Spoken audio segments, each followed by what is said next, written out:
Now we're rolling. Damage Plan MMA podcast. I'm Jason. As always, my co-host, the voice of MMA in Utah, Zack Partridge. What up, dog? What up? Little early morning edition of the Damage Plan MMA podcast. Yeah. I love Busy that shirt, afternoon. by the way. I love that shirt.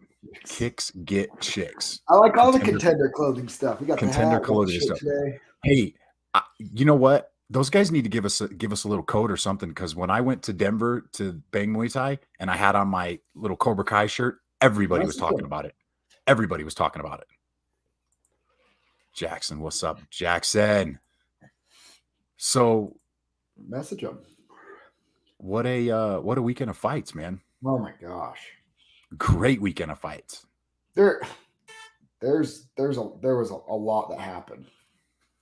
There was a lot that happened. Like there's a lot of storyline. There's a lot to talk about. So I got to watch most of the main card and a little bit of the undercard with my.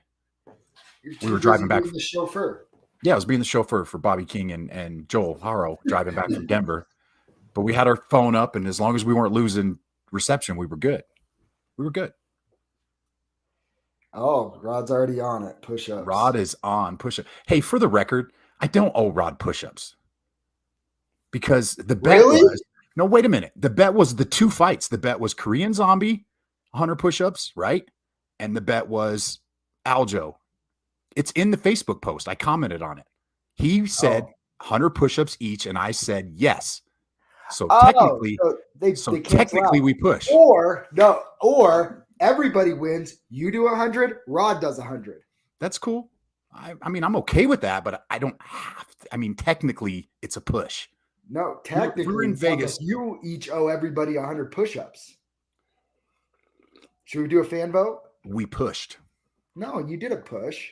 Well, the bet was with him. So how is that not a push? He said he's down with doing it. I'll do the push-ups. Yeah.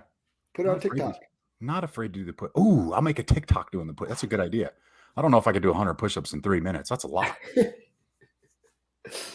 We'll do that, then make the video, and then do the fast forward thing. Oh, that's a good idea. Dude, that was a really fun weekend of fights. Yeah. So, I mean, hey, before we even get started, all I cared about is Mackenzie Dern won. No, we're going to talk about that. All right. Should we just start from the bottom and work our way up? Yeah. Let's do it. All right. I didn't get to see these first couple fights, obviously, because we were driving. Julio Arce and Daniel Santos. Arce wins a unanimous decision. How'd that fight go, Zach? I mean, like I thought Arce would get the knockout. He didn't, but he picked him apart.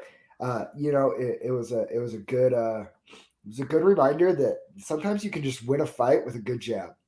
And he jabbed, just jab, worked ahead his jab.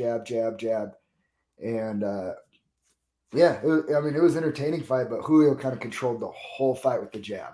I'm kind of surprised the knockout never came, but good stuff. So we're 1-0. Next fight was Pereira Rodriguez and Kay Hansen, and we pretty much called that one too. Kay had her moments in that fight that it was like, but I think Rodriguez is just a little too physical. She's coming off she's lost 3 in a row now. Yeah. She's only 22 years old. She's a kid, man. She's still a freaking kid. That's crazy. Talented too, but yeah, she'll be fine. We did get to see the Olenek and Bandera fight, and that was a fun little back and forth. It's like everything said Olenek, and then I was like, gosh, but I had this gut thing that Bandera was gonna beat him, and I remember I said it's just in my gut. I just thought he was gonna do it, short notice, whatever. And he had him. He had his back, and he had him. And Bandera just said, I think I sent you the TikTok. Yeah. And he was just like, I've never been with a heavyweight that could do jiu-jitsu like that. He goes, I've been in there with wrestlers, the grappling, but his just pure jiu-jitsu. He's like, that was crazy. Like, And then Did you if see see him the go up to him video, after? Yeah. yeah, the video in the That was back, cool. he's asking him how he does the Ezekiel choke. And Yeah, that was pretty sweet. I like that.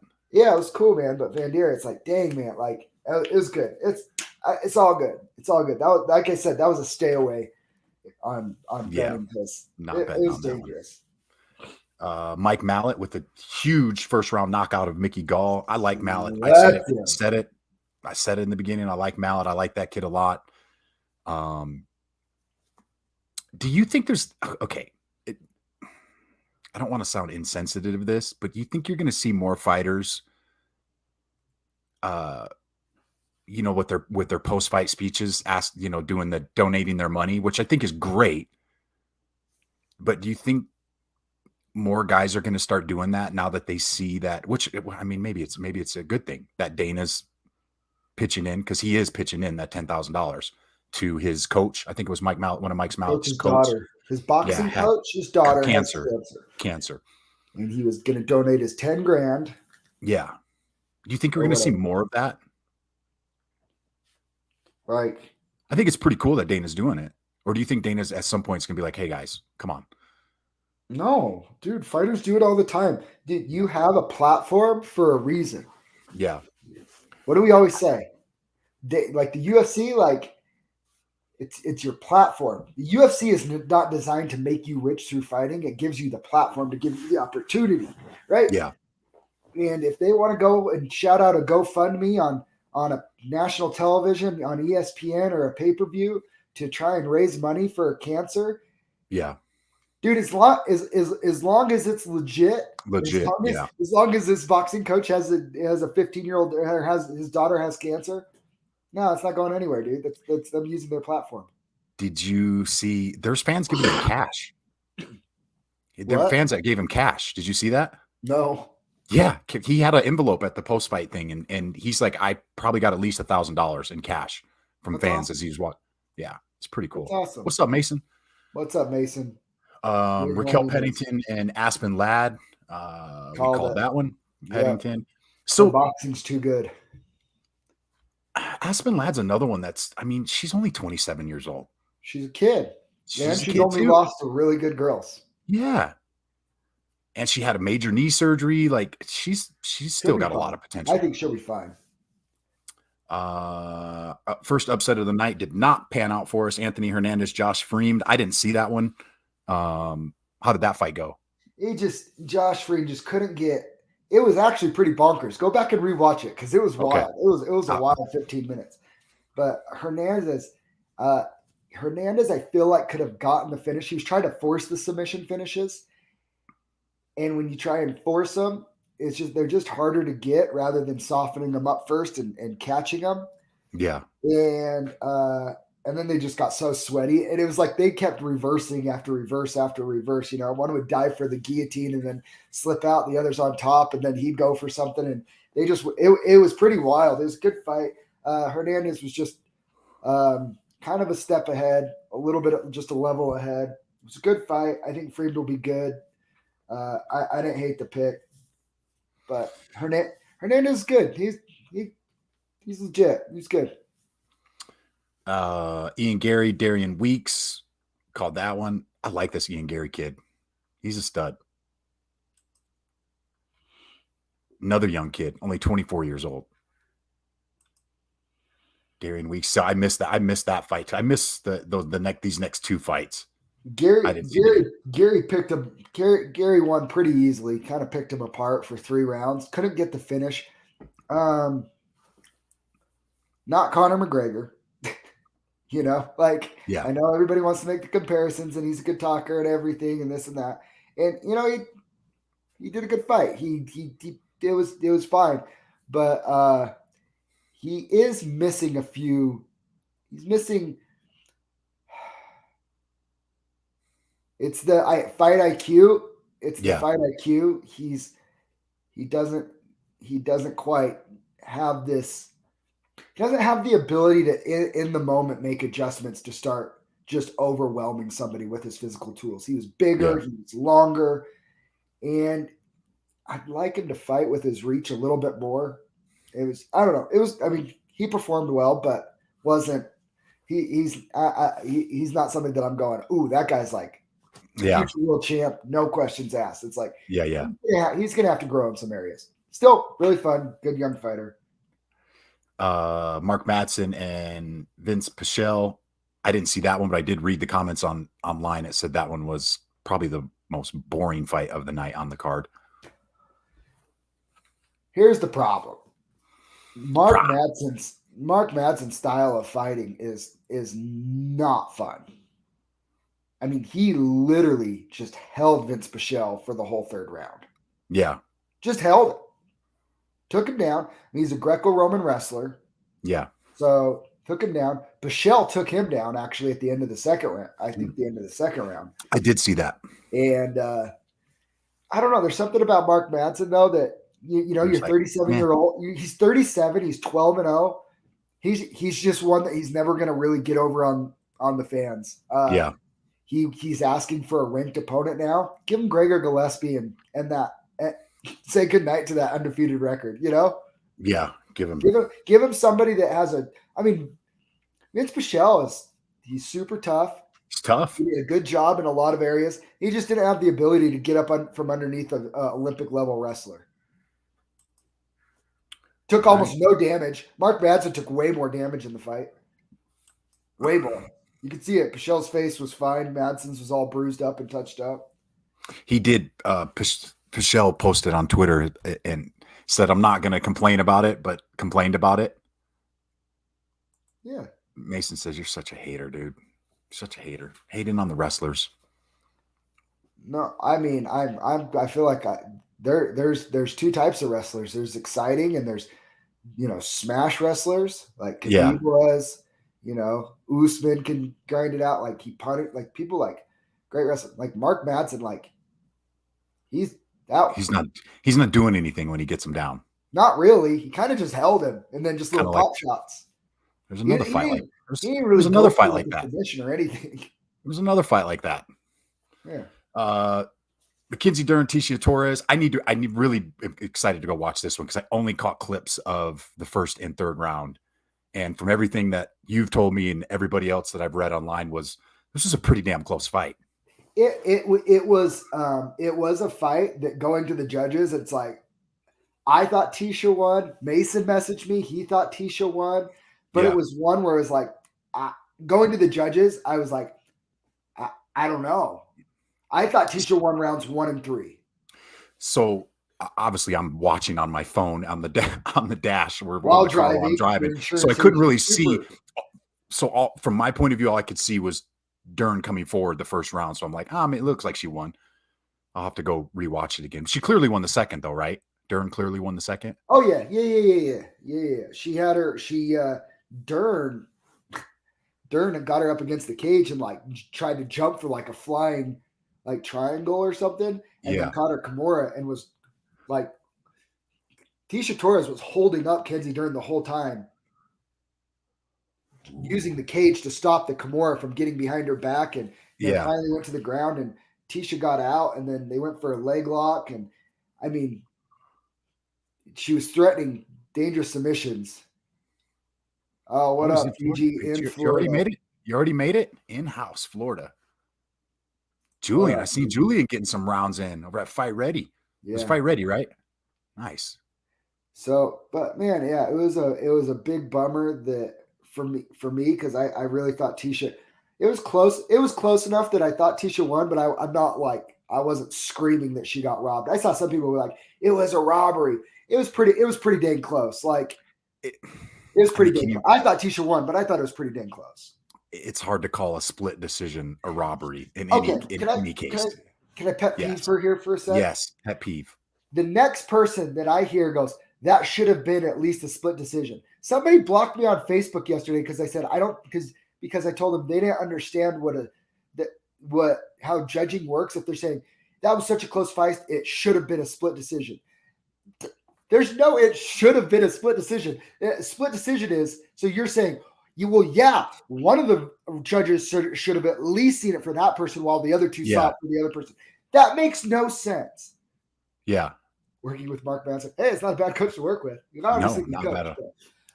But and I'm not trying to hate on Mark Matson. I'm Yeah. I'm not trying to hate on him. I'm just saying I don't think he's ready for those ranked guys at 155. No, I don't think Like so. it's Either. murderer's row there, bro. Maybe 10 years ago. Maybe 10 years ago. But sure. But anyways, the whole somebody blocked me because Mason knows exactly what I'm talking about because we were messaging. But he's like, bro, I'm like, bro, like you can't say it should have been at least a split decision. Sometimes a fight's close enough that you go, I'll bet it's a split decision. I'll bet one, two of the judges go one way and another. Like you could see that, but you can't say it was so close that it should be a split decision. It's totally subjective about how that judge saw it and scored it. Yeah. Very subjective. There's a lot to critique judges about. I thought that I've seen that a lot on social media, and I'm like, that's a weird take to say, well, it was such a close fight. It should have at least been a split decision. Well, no, it doesn't work that way. Do you think there should be, yes, no, we were talking about Dern's fight, but we were adding in Mark Matson in there as well. So we're kind of crossing the two fights there. Oh, Matson won that fight 29-28. No joke. No question. Do you think there should be more draws given out on some of these like super close fights where it's like, oh man, how? So the biggest thing they talk about it with the judging. One of the hard things is so like the Jan Aljo fight. I saw some people saying that round 2 should have been a 10-8 round for Sterling, right? No. Didn't really do any damage, but he controlled like 4.5 minutes of the round, right? Controlled it. Over 4 minutes of the round. Mm-hmm. So what determines a 10-8 round? For me? No, like the criteria. I don't know what the exact judging criteria is. I think they have to be don't they have to be close to finishing the fight, or is it just control boxing? time? So boxing, like we know, clear cut, like a knockdown is a 10-8 round, right? Yes. Right. So you're close to finishing the fight, right? Yep. So, but it's a lot more clear cut in boxing on a 10-8 round. Yeah. In MMA, it does seem a little bit. It does seem a little bit subjective. So what I'm saying, but for my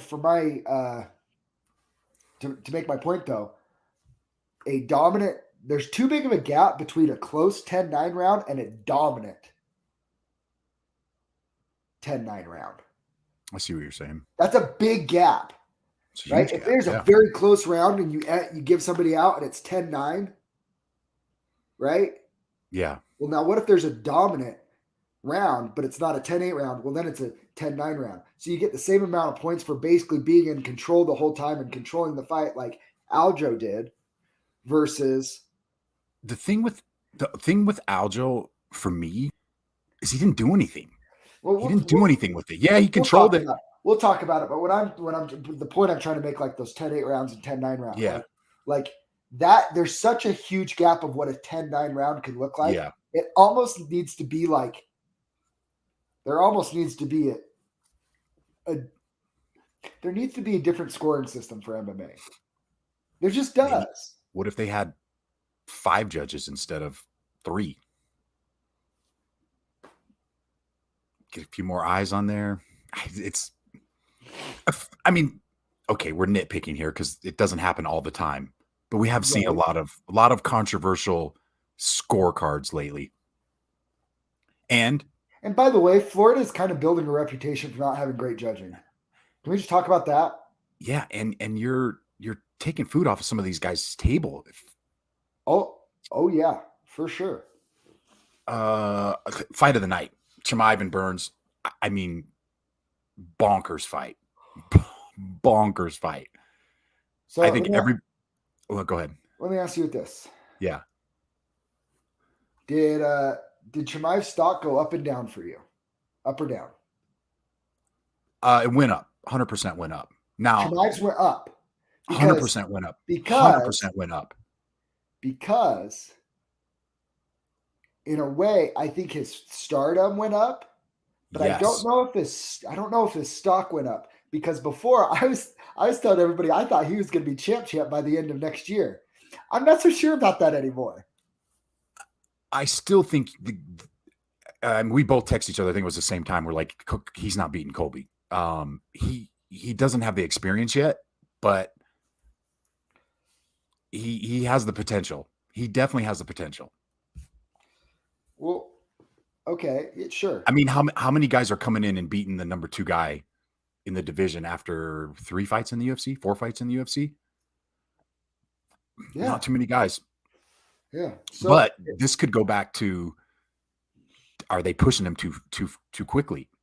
Because now where does he go from here? You throw him in with Colby. And here's the other thing. He runs through Colby. No way. No way. 0 chance he runs through Colby. Yeah, it's so interesting now because we saw he ain't running through Colby. Armor. He ain't running through Colby. We saw Chica's armor. Here's the thing. Every fight could be different, right? Every fight's different. Because I've been the one thing that I wanted to see more than anything is Colby versus Burns for the last over a year. What wins? Burns' explosiveness or Colby's durability and pace? And Colby, okay, so Burns' explosiveness almost knocked out Chimaev. I'm not positive that Colby's hitting you with 40, 50%, 50, 60% and just touching you and just moving and putting a pace. I'm not sure that beats Chimaev. I'm not sure it does. I think that pressure because of what Mason said too is I don't think he can mix in his wrestling and threaten the wrestling like he does against Chimaev, like he did against Jorge. He definitely won't be able to do it like he did with Jorge, but it's going to be Chimaev will think about it. He doesn't have. Did you get to watch that whole fight? Yeah, to me he doesn't have the experience yet. That threat is going to be there with Colby. Whether he wants to admit it or not, that threat will be there and it will cause a problem. And the pace is going to cause a problem because he proved a ton with Burns. Oh, go to Florida, Fiji. But it's style. Chimaev can take him down. You're crazy. You're crazy. Dude, you ready? Hey, you ready? He had a problem taking Burns down, and you think he's going to take Colby down like that? No way. Did he have a problem with it? I felt like he got a couple. He did get a couple, but it wasn't like he was manhandling him like he was the four fights before. So here's the real question with him. Put some respect on the name. Stop it. Here's the real question with him and Colby. Is it 3 rounds or is it 5 rounds? Because that makes a difference. Makes a huge difference because if it's 3, I think it's a lot closer. If it's 5, I think Colby drags him into deep waters. Right now, yes. You give Chimaev a couple more fights and he gets a little bit more of that experience in there. If I'm Dana, yay. PG. No, if I'm Dana, I tell Chimaev, hey, you know what? Let's do the Bilal Muhammad fight. Like, let's bring him along a little bit. Yeah, that's what I think too. Dude, Colby's a beast, man. Colby people aren't. He is a beast. You ready for this? You ready for this? I think you can make an argument. Colby's a top 7 welterweight of all time. Chimaev said something in the post fight that. What if Burns is just that good? He is, Blake. I agree, man. He is legit. 100% agree with that. He is legit, but I don't think. Here's something Chimaev said in this post-fight conference that he wasn't going for those takedowns because he was in the back of his head. He was a little bit worried about his jiu-jitsu. You have to. He was a little bit worried about it, and I think he's still young in the game. He did. I'm not debating that, but Colby's different than Burns. Colby's not Burns. Colby's wrestling is way different than Burns. I am with you, Zach. Bilal Muhammad. Give me Bilal and Chimaev. If Bilal makes it past Luke or Magny. Magny's been asking for it. I like that one too. Why need to rush the kid? He's 11 fights in to his career. He only had two amateur fights. 3 amateur fights. Like, let the kid get some wins, build him up a little bit. The guy's obviously a huge star. You saw the pop he got. How badass was it of him sitting on the cage with Darren Till? Was that not the greatest picture ever? Shot. That was so awesome. So awesome. You should do that in your next fight.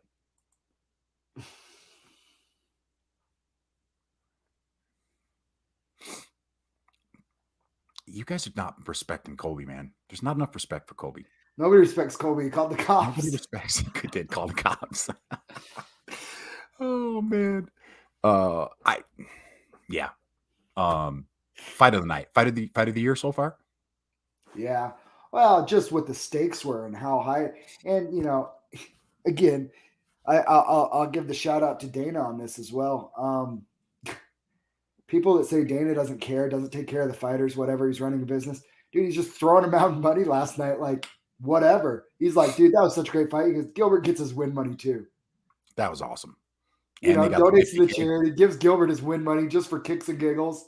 Like Dana just wants people to go down and just scrap, Somewhat chaos, Covington. That's funny. Hey, you should go find Colby down there in Florida. Speaking of Dana White throwing out little charities and little gems Saturday night, UFC might be coming to Salt Lake City, baby. Yeah. Can we get press passes? We should get press passes. We're gonna try. Scott, hook that up. Call our friends at the commission and go see if. And I'm like, what do you want me to be that night? An inspector? Like what do you need? Mason, I will bet you whatever you want. He doesn't do that to Colby. There's no way. No way. You're telling me Chimaev's wrestling is going to be is better? You're telling me Chimaev is better than Usman? Are you telling me Dagestan wrestling's not better than American wrestling? Yeah, I am. You're thinking Chimaev is a better wrestler than Usman and Colby Covington? Colby, yes. Colby and Usman are sixes. They prove that in their 2 fights. Cardio wise, I'm not sure skill wise. Wrestling. I'm talking just wrestling. Well, they're not just wrestling. They're MMA fighting. We're talking about wrestling though. I know MMA wise. Oh yeah, that's a great idea. That's a great idea. We'll try. Let me work cage side security for Dana. Oh yeah. All right, let's talk about the co-main event because there's a lot of controversy. Time out real quick. I'm playing matchmaker in a perfect world. I'm going Chimaev versus Bilal or Neil Magny, and I'm doing Burns versus Colby. Burns versus Colby's. I really, really like that. How do you see that one playing out? I think Colby, if Colby gets hit by Burns the way he gets hit by Usman and stuff, I think Burns can knock out Colby. Burns is a very stop. We're disagreeing today, dog. I'm not feeling these guys. I'm not feeling it. I actually think Burns hits harder than anybody at 170. Maybe Usman, but I mean, he can crack. He can crack. So I'm going with the wrestlers on this one. Neither of us are wrestlers. So you should just. I can't argue. I'm not gonna. But from what we've seen with Chimaev, he wasn't able to just manhandle Burns.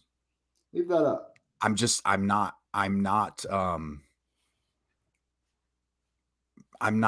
not discounting Colby just quite yet. If Chimaev was able to do more with Burns, then maybe I would have thought that. Go watch that freestyle wrestling match that Chimaev did with Jack Hernandez.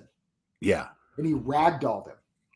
Here's the thing to touch back on Burns Colby. If Burns can clean up his striking a little bit and not be as wild, like Steve was saying in that comment, how he was a little more wild. He might have. Dude, Colby's a beast, man. Oh, Colby's a beast. But here's the thing: when people talking about stock and stuff like that, and like I said, like, dude, maybe Burns is just that damn good. I think, and I agree. I think he is. You know what I mean? Maybe some people should start putting a little more respect on his name. There's it's not just Colby and Usman at the top. Burns belongs up there too. And by the way, does Colby shoot to take down Burns with Burns' jiu-jitsu? I don't know if he does. It'd be very interesting. That's a good matchup. That is like, a real I'm just saying, matchup.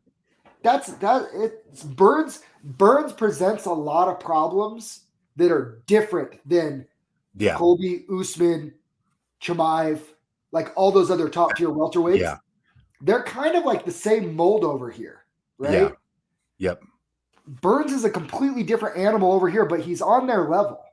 He is, and he presents a totally different skill set of problems. He's definitely the more explosive out of the three. He's explosive. I mean, we saw it with Usman. He clipped him, and that's the first time we've ever seen Usman visibly hurt in a fight like that. Yeah. I mean, Usman handled it like a champ, but he rocked him, dude. So it's like maybe who knows? Who knows? That's a good fight. That's the fight to make. I guarantee you that's the fight. Dana's got to do that. I literally said he go for armbar. I didn't like that. So he didn't want to play around with him.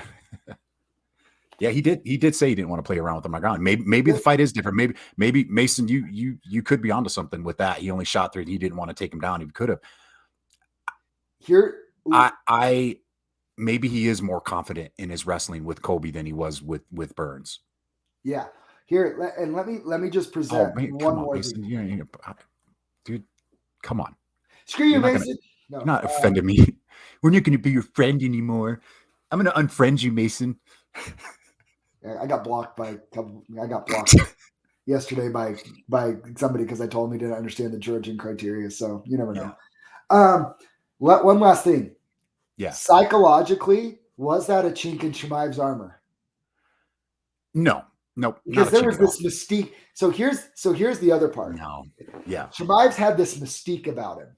DC came out and said that this whole thing that he's doing with Till is a mistake because it's putting him out there. It's pulling away from the mystique. It's like the Undertaker for WWE forever, right? He had this mystique around him. He'd even go through the airports and he'd stay in character.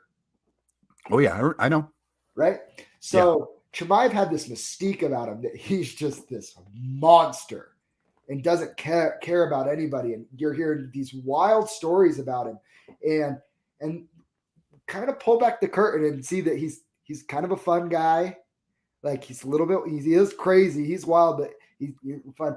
He's the Russian Sean Strickland. Yeah. And then, and now he's like, oh man, like the guy Burns' kids come up to him and he goes, and oh, you're fighting my daddy. He's like, I don't want to fight somebody's daddy. I want to fight another killer. Like he got humanized a little bit. Yeah. Well, dude, it was the same thing. And it happens though. It happened with Tiger Woods. Remember, Tiger had this like mystique around him. It's like, dude, Tiger didn't have to beat people on Sunday in golf tournaments. He just had to be in a position where they had to think about him and they would beat themselves. They just had to see that red shirt. Right. And like MJ with like Michael Jordan, like all these greats, they have this mystique about him. And it was like Chimaev, I feel like he's lost his mystique a little early. Now we're really gonna learn, I think his next fight, that fight is just going to make him better. He's just going to level up. I hope so. Fight.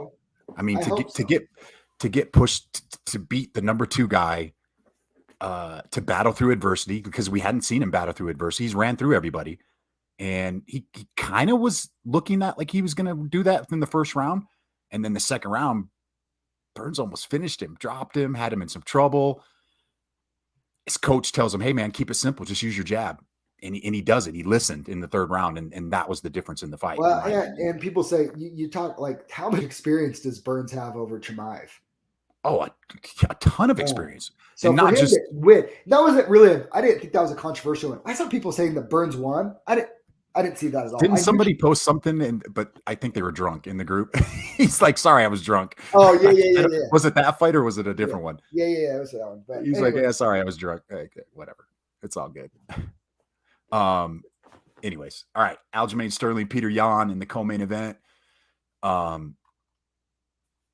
will say this. You have to give it to Sterling for making the changes that he made and the way that his chain wrestling, it wasn't the shot that took down Jan, it was the reshot. And that I would have liked to see more. But the guy had a game plan and he stuck to it, man. You got to give the guy credit. We didn't give him a shot. I didn't think he had a shot.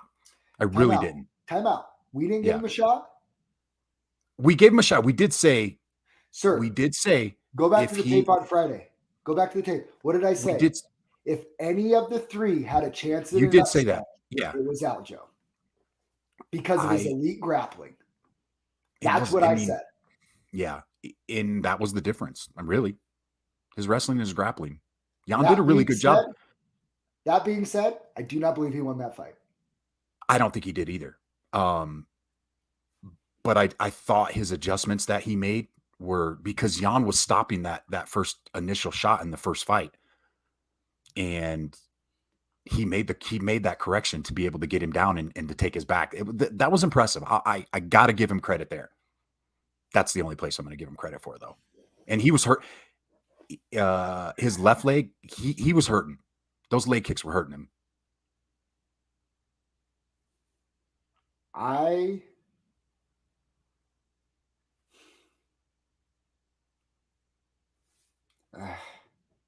Go ahead. I want to be fair to this. I'm trying to be fair to this. I'm trying to be fair to Aljo on this because I really did. I really thought that the odds were off and that he was a legit threat to win. And part of me was cheering for him. I'm not the hugest Jan fan of Jan. I think he's great. There's just something about I just wanted, and I kind of cheer for the internet to freak out and blow up sometimes too, right? And I like, yeah, exactly. Watch it as a judge. There just wasn't really something in that first round that made me even question if Jan won that fight in the first round. When I watched that fight, I went, we were watching it. I went, cool. Jan won too. And then we watched the next round. It was like Sterling clearly won that round. We watched 3. Sterling clearly won that round. Okay, now Jan's down. Now Jan's down 2-1. Comes in for the 4th round. Clearly, I feel like pretty clearly wins that round. Wins 4, and then one more. Jan wins 5, and it's like cool. 48-47. Winner by unanimous decision. Petr Yan. And 2 of the judges didn't agree with me on that, but 1 did. And when 2 judges agree, then 1 didn't. The other thing that I kind of had that kind of drives me crazy, and I get this is just the sport. It's like if 3 other judges were assigned, that could have been a unanimous decision for Jan. Or 3 other judges were assigned, it could have been a unanimous decision for Sterling, or it could have been a split decision for. And I get that that's the sport and stuff, but it's like it's so subjective when it's so close. I feel like the answer is more judges. The more people you get, the more clear consensus you get. I feel like 3 judges just, yeah. The only round that's disputed is round 1, and the way I said, I didn't even go, oh, that was really close. I don't know who won round 1. I went, oh, Jan won round 1. Yeah, I was with you on that one. I thought he won. I was really debating on Joel and I were watching it, and Cherie, and we were like, do they give him a 10-8 for round 2? I didn't think so. That was my only criterion, and I was like, okay, it's a draw or Jan wins is kind of what I was thinking going to a decision, but I didn't know. Need to develop an AI to judge. People would still complain, Fiji. They're still going to find something to complain about. No. So here's the thing with that fight. Dana said that the trilogy will always be there. I kind of want to see the trilogy with Jan pretty much dominating the first fight. No, you know Sterling. what? So this is where I actually pumped the brakes on that. Yeah, go ahead. I'm sorry, Petr Yan. Like, I'm sorry. You put yourself in that situation to get robbed by throwing an illegal knee. Good point. Good point. That was your redemption fight. For that round, for sure. For that round. Right? You know what I mean? That was his redemption. I'm not gonna lie, I kind of viewed the Jan and the Sandhagen as the real title fight anyways. I can get down with that. So I agree with that. Sterling won. Sterling. Now he's the undisputed champ. He goes and fights TJ Dillashaw, and now you can do Jan Sandhagen for a #1 contender fight. That's good point. Good point, Mason. So do you run Dillashaw? I watched the fights with Cole Schaefer, and I used to think that, hey, when I'm done fighting, I'm going to get into reffing or judging, or whatever. Nope, nada. Dutch, you crazy. We appreciate you. We love y'all. No way. TJ Dillashaw. That's an interesting matchup. Dillashaw and Sterling. What do you think of that one? Bonkers fight. You ready for this? I think Sterling wins. I think I agree with you. I really do. Sterling won. He's a big bantamweight. He's big for a bantamweight. He's long. He's lengthy. I mean, where does he beat him at, though? How does he beat him? How does he win? With the stand-up? Probably. No, probably his wrestling. He's probably a better grappler. That's probably the difference, huh? He probably is a better grappler. TJ was a wrestler, but overall, I actually think Sterling might be a better wrestler. So who did you say Jan should fight? I heard Merab's name being thrown out. Sandhagen. Jan and Sandhagen. Didn't they already fight? No. I don't think so. Yeah, they did. Didn't they fight before this fight? Yeah, he beat Sandhagen before Sterling. Oh, yeah, dude, and it was great. You saw it. No, he's not on the gas. No, he's not, VG. Everybody's talking about those bumps on his head or on his stomach. What does that mean? What does that mean? I don't know. Bodybuilder? I mean, unless he's injecting like HGH or HCG, but I don't know how either of those help him in a fight. Yeah, they fought for the interim. Yeah, correct. Right. I'm crazy. I'm losing my mind. That was a great fight. Good fight. I know you got to get ready and go, don't you? Yeah, I got like 10 more minutes. We're good. Okay. Volk and Korean Zombie. Dude, is Volk getting up there as pound per pound? Yeah. Who was I talking? Somebody I was talking to somebody and they're like, I want to see the rematch with Max. I'm like, he beats Max. Like, I think Volk's hit a different level now. He hit a different level in that fight. He is. I want to see him move up. Nobody does that to Korean Zombie. Nobody's done it. Number 2. I agree. It's Usman and Volk right now. Yep, 1A, 1B for me, man. That he is. And he's knocking on that door with Usman. He's that good. And if I'm a lightweight, I'm a little worried. Dude, how bad do you want to see Volk and Oliveira or Volk and Gaethje or Volk and Islam? Because here's the thing. Yeah. It appears that Volk has 0 holes in his game. Right now it does. Let's move up to lightweight. Well, who's there for him left at featherweight right now? Nobody. That's the thing. He cleaned out the division. He's literally cleaned up. There's nobody even coming up that I think gives him fits right now. There's literally nobody in the top 15 right now that I think has a shot anytime soon of beating Volk. You got Max. I could see a rematch with Max. What do you say? He doesn't succeed at 155. Why do you think he doesn't succeed at 155? Mason, you don't think he can hang with those guys? I think he can.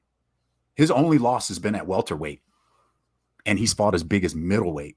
So he's not going to be strength-wise. He's going to be able to hang with all those guys.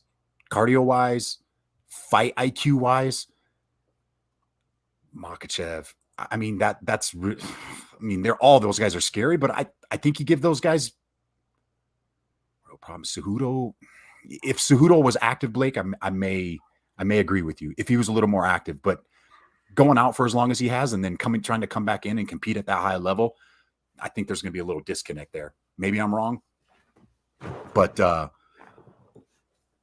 yeah, maybe the Max fight again, but I just succeed as in winning the belt. I don't know if he wins the belt at lightweight, but he's causing some people some problems.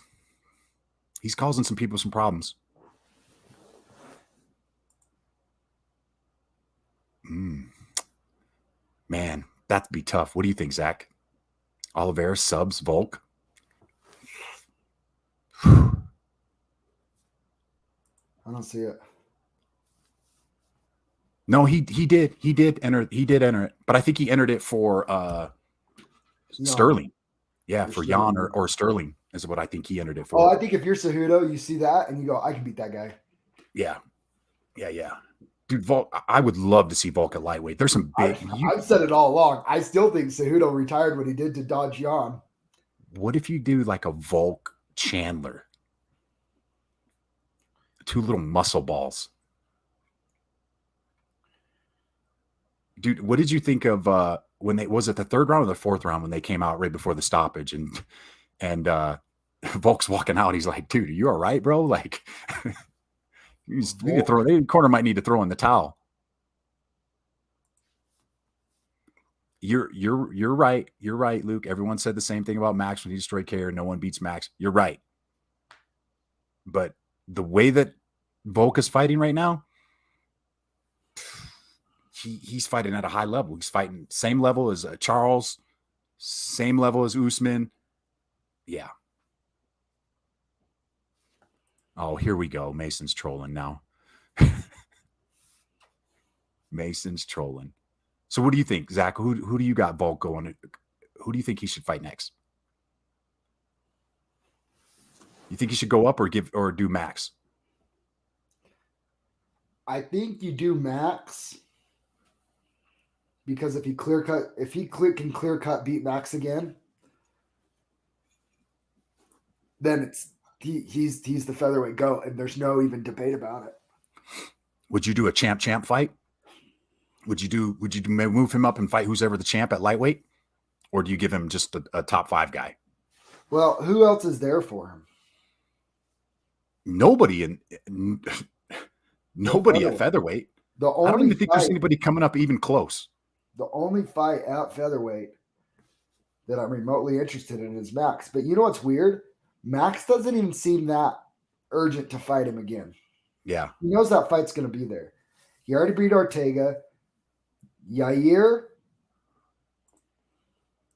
Arnold Allen. I just think Volk's just on another level than those guys. I really do. Why not? Bryce Mitchell? He's going to need another win or two for me. Both those guys, Allen and Mitchell. Let's get Allen and Mitchell to fight.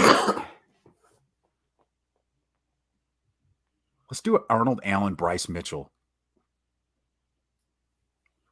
You could even throw that as a possible title contender. I mean, Ortega, we already saw that. That's a tough division for Volk because he's cleaned it. I think if you're Volk, you watch in 4 weeks Gaethje and Oliveira very closely. Winner of that, you start throwing your name in the hat. Let's do a champ. Champ versus champ. I mean, tough. It's tough for me to justify him jumping the line because there's so many people up at 155. That lightweight division is stacked. But Dana already said Makhachev versus Benny Dariush. She wanted him to do that. Oh, lots of good stuff. What else we got coming up? We got we probably knock out some fighter interviews this week, yeah? We need to do some fighter interviews. Absolutely. Gotta get some fighter interviews going. Yeah, I agree with Mason on that. I agree. Yeah, it would be tough. Hell, just have him go up to welterweight then.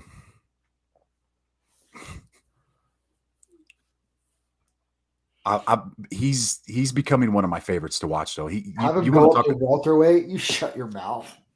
Dude, he's fought up to middleweight before. Yeah, but he also used to be a 214-pound rugby player. That's dumb. You're not jumping up 2 weight classes. His only loss is at welterweight. He's becoming one of my favorite. He's becoming one of my. He's the champion. Like that guy is. Yeah, he is a champion. He's active. He's fun. He's good on the mic. Like he's everything. He's respectful. I like the guy. All right, is that it for today? We done already? Yep. Man, that was quick. That just blew by. Thanks for everybody for tuning in. Appreciate you guys chiming in and making this more interesting for us. Yeah, thanks for all the comments. Appreciate y'all. We will post, we'll make a post if we end up doing some fighter spotlight interviews. If not, we'll see you guys on Friday for our breakdown of next weekend's fights.